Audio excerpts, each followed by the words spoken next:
Hi there, welcome back to Montessori Helper. Today we're going to take you through the practical life section of the curriculum.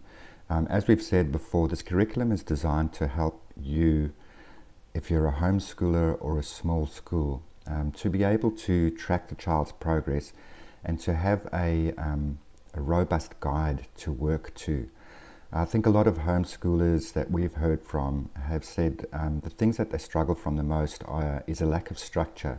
So there's too much information out there, and especially if you're not formally trained in Montessori, it's very difficult to know what to do and where you need to get pieces of information from and how you put it all together.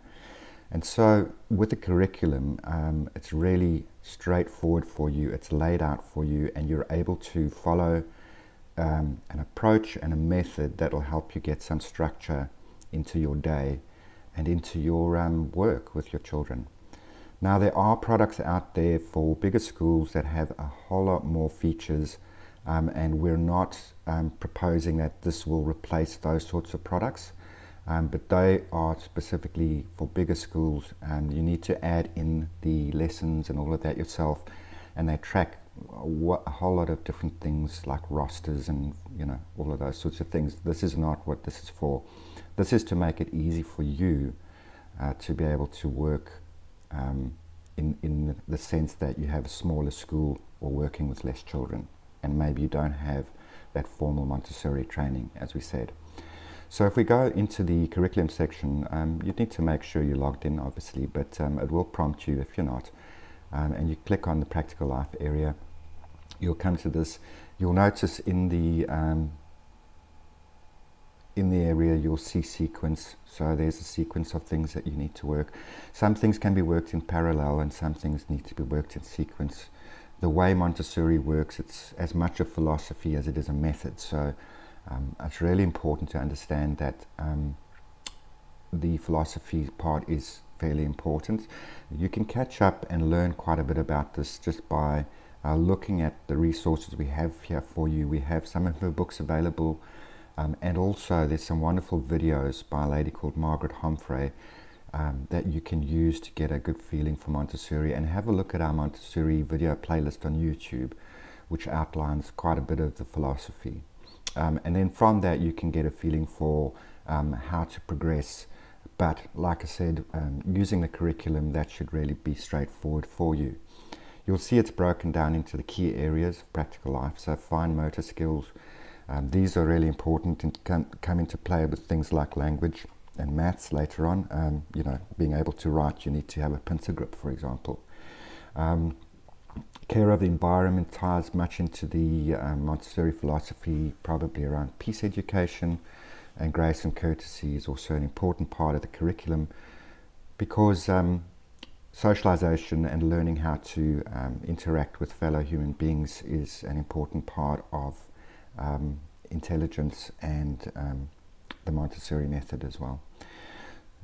So looking at the why is practical life important? If you've ever watched a child, say under the age of 3, taking on a task, it doesn't need to be a formal toy that you've bought the child, but it could be something like opening or closing a box, something like that. They will generally do the task repetitively again and again, and we wonder as adults why the child does that. And the reason really is that a child learns that mastery through that repetition process, and the sense of mastery is really important. It's very important for the child to develop through that early stage of development, and then from there the child can learn more abstract things, but it's really important to get the basic grounding in the concrete, and to allow the child to be able to do that, so that the child can then build their self-confidence.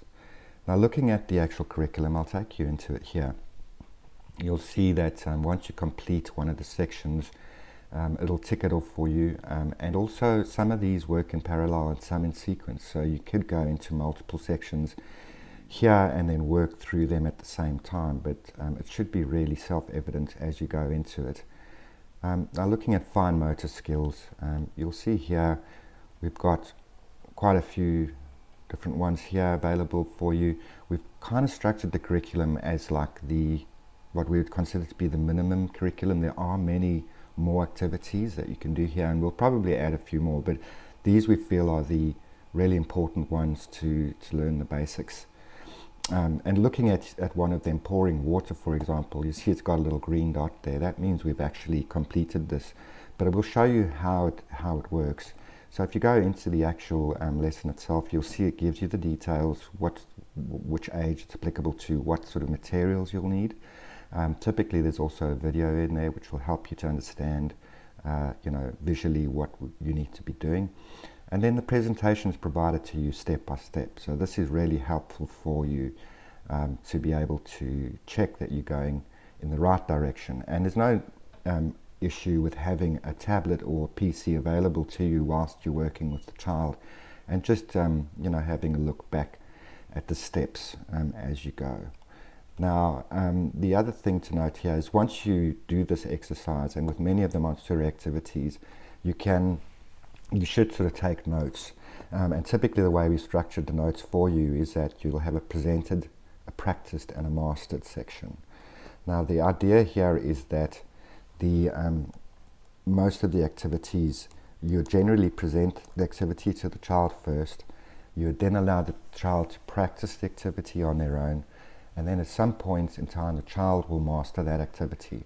And so typically what you can do is track things like the date that the child was first presented the activity, and you can make observations. So you could pick up some certain things that you think might be a concern for you, or some things that are actually looking quite well, just for the purposes of your own notes, but also, like I said earlier, in order to guide the child, you need to have these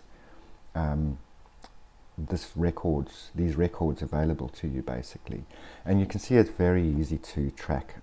This works straight from the website, from a tablet or any browser that you're using, and there's nothing special that you have to do here. All of the materials and lessons are available to you, and the notes are available to you as well. You don't even need to save it. You just click close and it saves every note that you've taken. You can then go back at a point in time and either generate a report from the notes, or if you come back to this lesson at another stage, you may have presented it but not practiced it. You'll notice that in the notes. And once you complete the lesson, you can then mark the lesson as complete, which is what I have done here. There's a little button that you should see that says mark complete, and so it goes. So basically, once you've completed that lesson, it'll be marked complete, and you can actually see the sequence here at the top.